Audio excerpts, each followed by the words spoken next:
padas tonggoki hudodingkor pujianku hubamu ham o Tuhanki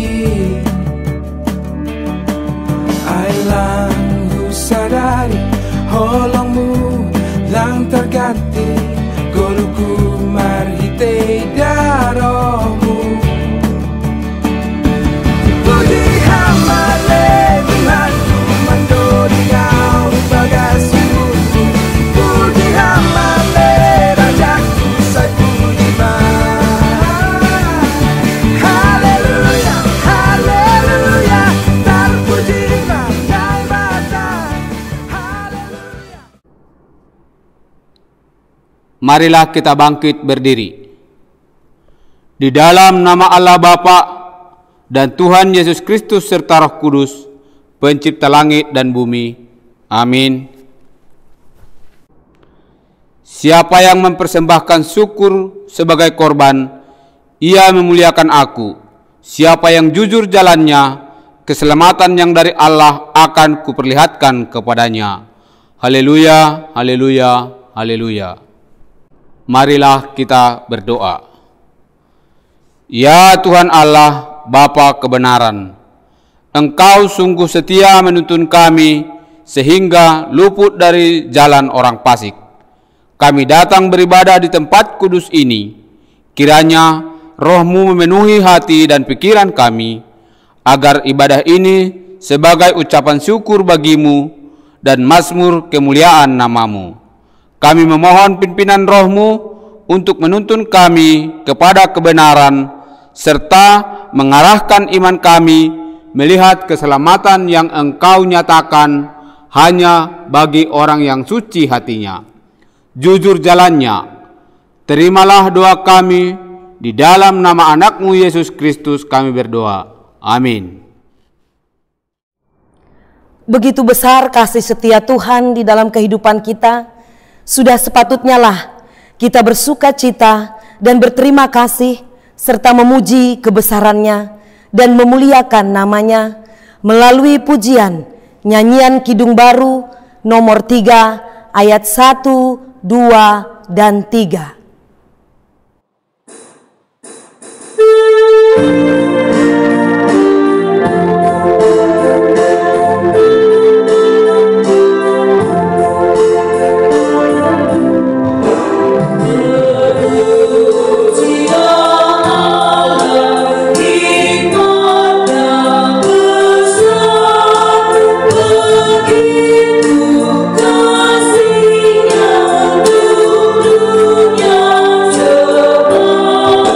Sering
Marilah kita bangkit berdiri. Kita berdoa, mengaku dan memohon pengampunan dosa kita. Ya Tuhan Allah yang maha mulia dan perkasa, Anak-Mu Yesus Kristus telah menetapkan kami sebagai garam dan terang dunia. Kini kami mengaku jujur di hadapan-Mu bahwa kami sering tidak berperan sebagai garam dan terang. Pelita iman kami sering redup. Kesaksian kami sering hambar karena perilaku dan perbuatan kami yang tidak sesuai dengan kehendak-Mu. Keadaan di sekitar kehidupan kami lebih kuat berperan mempengaruhi kami, sebab kami lemah, sehingga kami terkadang hanya terpaku atau sebagai penonton bagaikan orang yang tidak peduli, meskipun lingkungan kami telah rusak. Ya Allah Tuhan kami yang maha pengasih, ampunilah dosa-dosa kami. Kiranya Roh Kudus selalu memimpin kami menjadi saksi-saksi yang benar, serta menjadi garam dan terang dunia, sehingga seluruh makhluk boleh menikmati karya penyelamatanmu di dalam Yesus Kristus Tuhan dan Juru Selamat kami. Amin. Dengarkanlah firman Allah yang menjanjikan pengampunan dosa.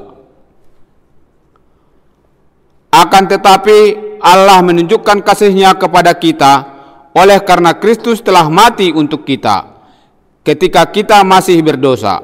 Lebih-lebih karena kita sekarang telah dibenarkan oleh darah-Nya, kita pasti akan diselamatkan dari murka Allah. Kemuliaan bagi Allah di tempat yang maha tinggi. Amin. Kita memuji Tuhan dari nyanyian Kidung Baru nomor 10 ayat 1 dan 2.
Marilah kita bangkit berdiri, kita mengikrarkan pengakuan iman kita bersama-sama dengan orang percaya di segala tempat di sepanjang zaman dan masa.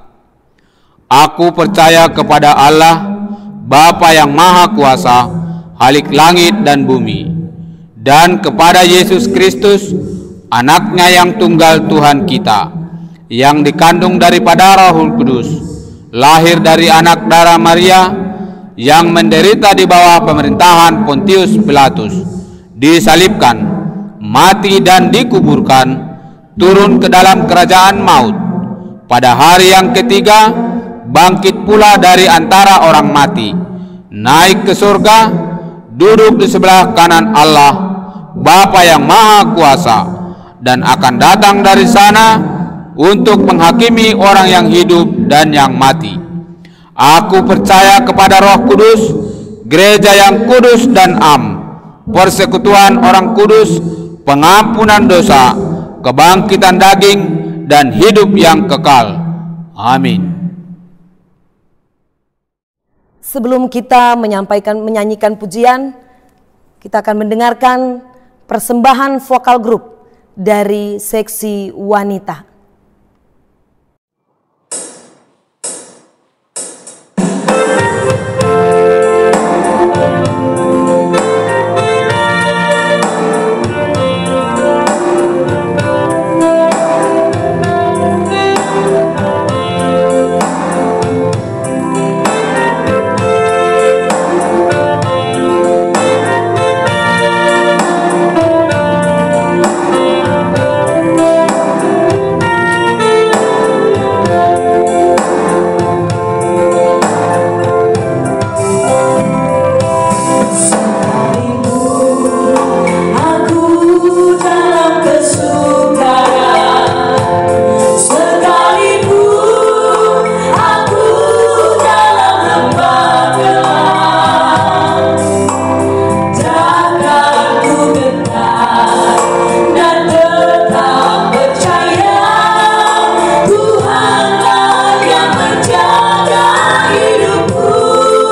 kembali kita memuji Tuhan dari pelengkap Kidung Jemaat nomor 127 ayat 1, 2, dan 3.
Kita berdoa. Damai sejahtera Allah yang melampaui segala akal dan pikiranmu, di dalam kamu mendengarkan firman Tuhan, sehingga engkau beroleh kehidupan yang kekal dari sekarang sampai selama-lamanya. Amin. Jemaat yang dikasihi Tuhan kita Yesus Kristus, firman Tuhan bagi kita untuk minggu ini disampaikan dari kitab Injil Lukas, pasalnya yang ke-17, dimulai dari ayatnya yang ke-26 sampai dengan ayatnya yang ke-37. Mari kita baca secara bersama-sama dalam bentuk responsoria. Dan sama seperti pada zaman Nuh, demikian pula lah halnya kelak pada hari-hari Anak Manusia. Mereka makan dan minum, mereka kawin dan dikawinkan, sampai kepada hari Nuh masuk ke dalam arka. Lalu datanglah air bah dan membinasakan mereka semua. Demikian juga seperti yang terjadi di zaman Lot. Mereka makan dan minum, mereka membeli dan menjual, mereka menanam dan membangun. Tetapi pada hari Lot pergi keluar dari Sodom, turunlah hujan api dan hujan belerang dari langit, dan membinasakan mereka semua. Demikianlah halnya kelak pada hari di mana Anak Manusia menyatakan dirinya. Barang siapa pada hari itu sedang diperkarakan di atas rumah dan barang-barang yang ada di dalam rumah, janganlah dia turun untuk mengambilnya. Dan demikian juga orang yang sedang di ladang, janganlah dia kembali. Ingatlah akan istri Lot. Barang siapa berusaha memelihara nyawanya, ia akan kehilangan nyawanya. Dan barang siapa kehilangan nyawanya, ia akan menyelamatkannya. Aku berkata kepadamu, pada malam itu ada 2 orang di atas suatu tempat tidur, yang seorang akan dibawa dan yang lain akan ditinggalkan. Ada 2 orang perempuan bersama-sama menginap, yang seorang akan dibawa dan yang lain akan ditinggalkan. Kalau ada 2 orang di ladang, yang seorang akan dibawa dan yang lain akan ditinggalkan. Kata mereka kepada Yesus, "Di mana Tuhan?" Katanya kepada mereka, "Di mana ada mayat, di situ berkerumun baru raksasa." Amin. Demikian firman Tuhan. Shalom untuk kita semua, Bapak, Inang, Nama Poso, terkhusus anak-anak kami sekolah minggu. Shalom untuk kita semua. Baik, Bapak, Ibu, dan pemuda serta anak-anak kami sekolah minggu yang dicintai Tuhan Yesus. Suatu ketika seorang ibu bercerita kepada 2 orang anaknya yang masih kecil. Ceritanya menyampaikan pesan yang sangat luar biasa, yang mengatakan bahwa sebagai orang Kristen tidak boleh lupa berdoa, tidak boleh absen untuk berdoa. Sehingga anak-anaknya bertanya, untuk apa berdoa? Kalau mau makan berdoa, nggak berdoa tetap kenyang. Tapi ibunya menjawab, memang berdoa kamu tidak merasakan manfaatnya untuk sekarang. Tapi ingat, nanti pada zaman kiamat, berdoa itu sangat penting. Karena bagi yang tidak berdoa, dia akan dihukum Tuhan. Maka anak-anaknya kembali rajin dan aktif untuk berdoa. Walaupun anak-anaknya tidak paham apa itu yang disebut dengan hari kiamat.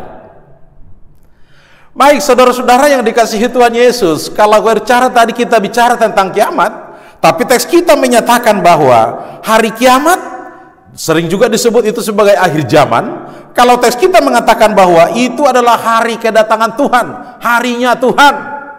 Harinya Tuhan untuk menyatakan kuasa penghakiman antara orang percaya dengan orang tidak percaya, antara orang benar dengan orang yang tidak benar. Dan melalui teks ini jelas-jelas ada orang yang benar. Orang benar adalah berarti orang yang dibenarkan, dan ada juga orang yang tidak dibenarkan. Pernyataannya sangat jelas. Nah, inilah yang mau diingatkan untuk kita semua, bahwa akhir zaman yang kita katakan itu adalah suatu realitas iman yang mau menyatakan bahwa kerajaan Allah itu akan memang benar-benar ada dan benar-benar datang. Maka kalaupun kita katakan kerajaan Allah, tidak boleh kita pahami secara logika, tapi secara iman kita sudah pahami dengan baik, secara iman kita sudah lakukan dengan baik. Karena justru dengan iman kita hidup akan lebih mudah, dengan iman kita hidup akan lebih indah. Suatu ketika Yesus bercerita dengan para murid-muridnya, dan para murid-murid beserta orang Yahudi juga bertanya, kapankah kerajaan Allah itu akan datang? Apabila kerajaan Allah itu datang, apa gambarannya? Maka kita lihat di sini bahwa Yesus membuat gambaran bahwa kerajaan Allah itu sudah didahului melalui 2 peristiwa. Yang pertama yaitu kebinasaan semua makhluk. Kebiasaan semua makhluk itu adalah pada waktu peristiwa Nuh, sehingga Nuh beserta keluarganya diselamatkan, tetapi makhluk-makhluk yang lain semua mengalami kematian. Dan yang kedua adalah hujan api dan hujan belerang yang diwakili oleh keluarga Lot. Dan ini kita lihat seperti peristiwa Sodom dan Gomora. Kalau kita lihat di sana pembelaan Adam, kalau kita ingat pembacaan ayat harian pada hari Senin yang lalu, sampai Abraham bermohon, Tuhan ulang memarahkan. Tapi Tuhan mengatakan, kalau ada 100 orang mereka selamat, kalau ada 10 orang mereka selamat, bahkan kalau ada 1 orang mereka akan selamat. Pesannya sangat sederhana. Di tengah-tengah rumah tangga, kalau ada 1 orang pendoa, 1 orang yang taat, 1 orang yang setia, maka keluarga akan diselamatkan. Berarti Sodom dan Gomora begitu luar biasa kekacauannya pada waktu itu, sehingga Tuhan tidak menemukan kecuali Abraham pada waktu itu. Nah, inilah mau mengingatkan sebenarnya bahwa kalau kita berbicara tentang kedatangan kerajaan Allah yang kedua kali, sepertinya kita berbicara tentang misteri.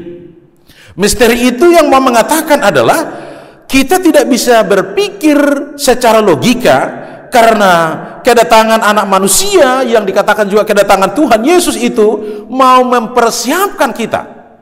Maka yang boleh kita lakukan adalah melalui sikap yang terbaik, melalui sikap yang kita lakukan, yaitu berserah dan berserah sambil menunaikan tugas kita dengan tulus. Aku berserah kepadamu Juru Selamat. Aku berserah. Tiada kebanggaan yang boleh kita agungkan, tapi dengan berserah maka hati kita akan dibahagiakan dan dimuliakan. Maka ketika Tuhan berbicara kepada para murid-murid melalui peristiwa bencana alam yang mau dikatakan bahwa sesungguhnya kita harus siap sedia kapanpun itu yang akan terjadi. Kalau tadi berbicara tentang Nuh, maka Nuh ini adalah sikap dan keteladanan yang dilakukan oleh orang percaya. Kita ingat bagaimana Nuh memperbaiki dan membuat perahu.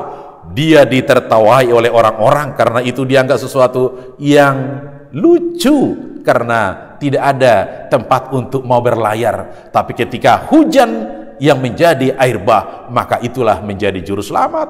Maka itu juga yang kita lakukan pada saat ini. Hujan dan air bah kita bukan lagi terlihat secara kasat mata, tapi adalah melalui virus-virus pandemi ini.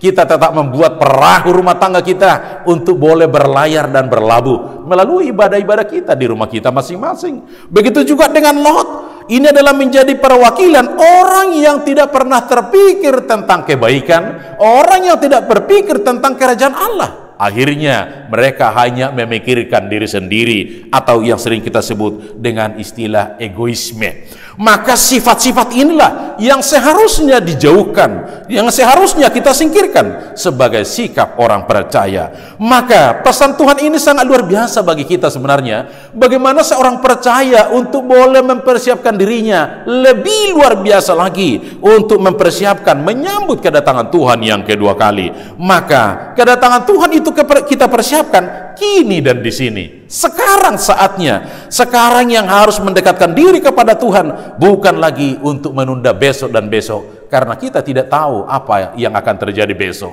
Kita agak bingung di kondisi kita. Di Palangkaraya begitu cuacanya sangat panas, tetapi di Kasongan kita lihat banjir, orang-orang yang lewat harus hati-hati. Nah, di Sebangau juga banjir, tapi kenapa bisa terjadi seperti ini? Nah, inilah yang dikatakan dengan alam. Jadi tidak semua boleh disamaratakan karena punya karakter tersendiri-tersendiri. Nah, yang berikut juga, kalau kita mau diingatkan, persoalan masa kini yang menjadi pergumulan orang-orang percaya.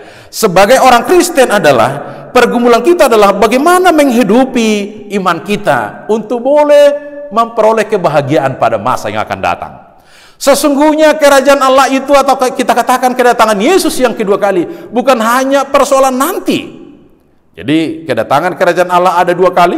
Yang pertama ketika kita meninggalkan dunia ini, yang kedua adalah secara realita Yesus datang kedua kali sebagai hakim.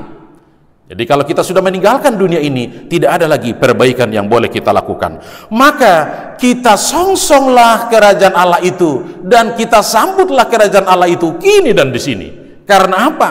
Kerajaan Allah itu hadir adalah bagaikan benih dan ragi. Ketika kerajaan Allah itu kita sambut sebagai benih, maka dia akan bertumbuh, berbunga, dan berbuah. Tapi jika kerajaan Allah itu bagaikan ragi bagi kita, maka secara pelan-pelan dia akan membinasakan, akan meluluhlantahkan termasuk iman kita. Maka kita sangat luar biasa kalau diingatkan, ada dua orang, satu di tempat tidur, satu diselamatkan, satu tidak. Ada di ladang, satu diselamatkan, satu tidak. Maka ini bukan suatu peristiwa yang mau menakut-nakuti, tapi inilah yang menyatakan ada benih, ada ragi. Kita pilih mana? Tentu sebagai orang percaya, pilihlah benih benih iman kita yang harus dirawat dan dijaga, yang harus dipupuk dan disiram, sehingga pertumbuhannya senantiasa akan baik. Amin. Kita berdoa. Tuhan Yesus, ajarlah kami untuk senantiasa bersiap siaga setiap saat untuk menyambut kedatangan-Mu yang sesungguhnya sudah ada di tengah-tengah kami, melalui perbuatan dan melalui aktivitas kami. Walaupun kami sadar bahwa kami sering lemah dan tergoda atas kondisi duniawi, tapi kami berharap dan berharap, biarlah tuntunan Roh-Mu yang selalu menghantarkan kami untuk boleh melihat semua kemuliaan Tuhan yang sudah ada dan hadir di tengah-tengah kami. Biarlah dengan berbagai pergumulan yang Tuhan izinkan terjadi, tapi benih iman kami semakin bertumbuh, benih iman kami semakin berbuah, sehingga kami akan tetap merasakan kebahagiaan-Mu. Kami serahkan seluruh jemaat Tuhan di dalam pergumulan kehidupan, bahkan di dalam perjalanan kehidupan ini.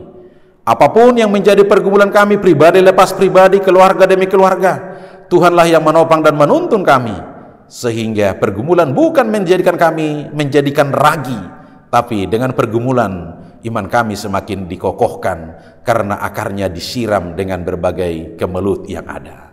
Bapa di dalam sorga, kami serahkan juga seluruh jemaat Tuhan yang sedang berbahagia sepanjang minggu ini. Berbahagia karena berkat yang tercurah di tengah-tengah kehidupan kami, melalui pekerjaan, melalui rumah tangga, bahkan terkhusus melalui pertambahan usia. Maka seluruh jemaat Tuhan yang berulang tahun sepanjang minggu ini, kami serahkan ke dalam tangan-Mu. Biarlah Tuhan yang mengajarkan senantiasa bagi kami, supaya kamu menghitung hari-hari kami sedemikian rupa, sehingga kami beroleh hati yang bijaksana. Kami serahkan juga anak-anak kami yang sedang studi, yang sedang mencari pekerjaan, yang sedang menanti pasangan hidup. Biarlah waktu Tuhan yang terbaik bagi kami. Maka kami memohon tuntunan-Mu untuk membuka mata hati kami, sehingga dengan tuntunan Tuhanlah kami boleh berjuang dan meraih segala harapan kami. Kami serahkan seluruh saudara-saudara kami, orang tua kami, yang hingga saat ini juga masih tetap di dalam proses perawatan. Bapak Samas JP Damanik, Situ Aja Sinaga, Opung Samuel, Opung Jonara Boru, Bapak Gading, biarlah curahan Roh-Mu yang senantiasa menompang dan menuntun mereka, termasuk juga seluruh keluarga yang menjadi pendamping di dalam perawatan mereka, sehingga apapun yang mereka lakukan, mereka tetap akan menjadi benih yang sedang bertumbuh, yang akan berbuah, sehingga pergumulan yang mereka alami, bahkan perawatan yang sedang terjadi, bukan menjadikan mereka menjadi jenuh, tapi mereka akan tetap semangat di dalam tuntunan Roh-Mu. Terima kasih Bapa, kami serahkan seluruh jemaat Tuhan di dalam menanti kehadiran Tuhan yang sesungguhnya sudah ada dan hadir di tengah-tengah kami, sehingga dengan aktivitas kami setiap hari, kami berjalan bersama Tuhan, sehingga kebahagiaanlah yang menjadi kehidupan kami. Inilah doa dan harapan yang kami persembahkan di dalam nama Yesus, Tuhan yang senantiasa menuntun kehidupan kami. Amin. Sebelum kita mengumpulkan persembahan kita, marilah kita mendengarkan firman Tuhan yang menjadi dasar bagi kita untuk memberikan persembahan kepada Tuhan, yang tertulis di dalam Keluaran 35 ayat 5 yang mengatakan, ambillah bagi Tuhan persembahan yang khusus dari barang kepunyaanmu. Setiap orang yang terdorong hatinya harus membawanya sebagai persembahan khusus pada Tuhan, emas, perak, tembaga. Sekarang marilah kita kumpulkan persembahan kita.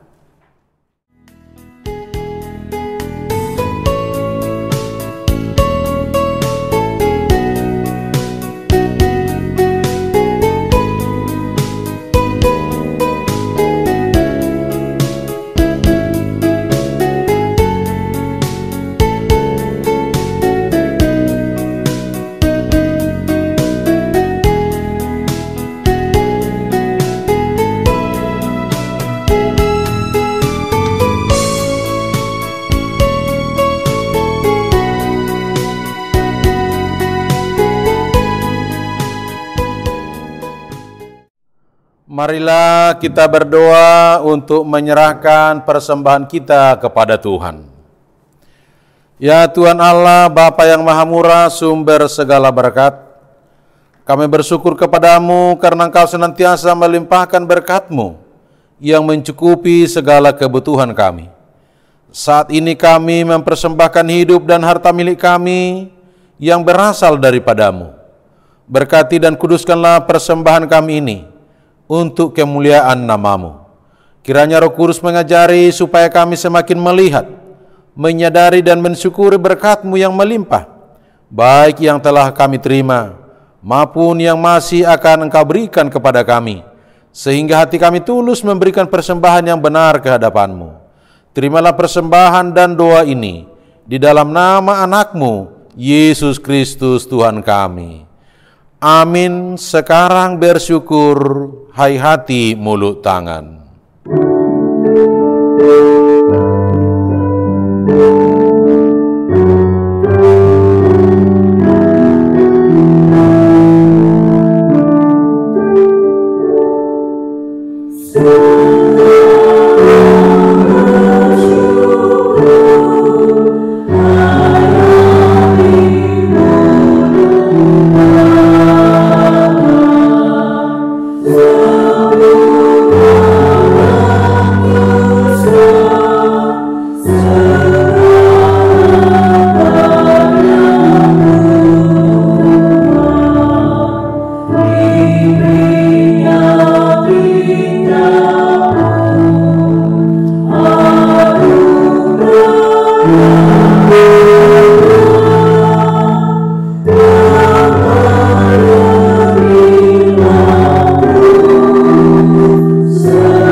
Ya Tuhan Allah Bapa, Anak dan Roh Kudus, Surya abadi Allah yang esa dan sempurna, kami bersukacita karena Engkau telah menghadirkan kerajaan-Mu di tengah-tengah dunia ini. Kasih-Mu telah Engkau nyatakan, rencana-Mu bagi dunia telah Engkau wujudkan. Sungguh besar kasih karunia-Mu, perbuatan-perbuatan-Mu sungguh ajaib dan tak terjangkau oleh pikiran manusia. Engkau telah menciptakan kami berbudi, memberikan kepada kami anugerah, keampunan dosa, dan kehidupan yang kekal. Engkau mengenal dan memahami kami, melebihi daripada apa yang kami tahu tentang diri kami sendiri, sehingga Engkau selalu mencukupi kami dengan pemberian-Mu. Kami memohon kepadamu, baharuilah kami oleh firman-Mu, supaya senantiasa menjadi ciptaan yang baru, yang hidup dalam kasih dan kekudusan, supaya kami layak disebut anak Allah, pewaris hidup kekal. Berilah kami kekuatan untuk melawan segala tipu daya iblis dan nafsu dunia. Kobarkanlah semangat kami supaya berani menyaksikan kebenaran-Mu di dunia ini. Terimalah doa dan permohonan kami karena rahmat-Mu yang sempurna. Amin. Bapa kami yang di sorga, dikuduskanlah nama-Mu, datanglah kerajaan-Mu, jadilah kehendak-Mu di bumi seperti di sorga. Berikanlah kami pada hari ini makanan kami yang secukupnya, dan ampunilah kami akan kesalahan kami, seperti kami juga mengampuni orang yang bersalah kepada kami. Dan janganlah membawa kami ke dalam pencobaan, tetapi lepaskanlah kami daripada yang jahat. Karena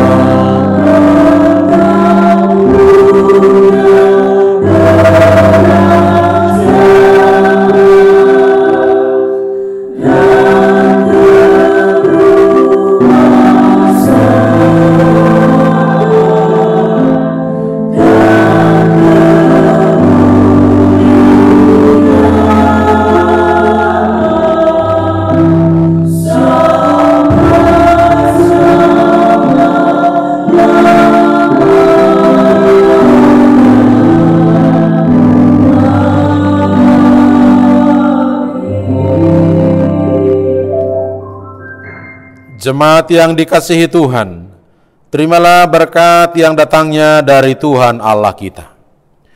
Tuhan memberkati engkau dan melindungi engkau. Tuhan menyinari engkau dengan wajah-Nya dan memberi engkau kasih karunia. Tuhan menghadapkan wajah-Nya kepadamu dan memberi engkau damai sejahtera. Amin.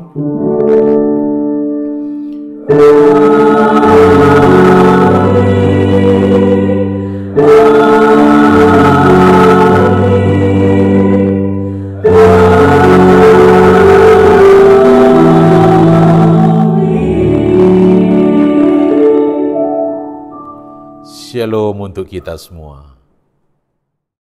Shalom, selamat minggu ke-15 setelah Trinitatis. Horas mau bantah kadupan.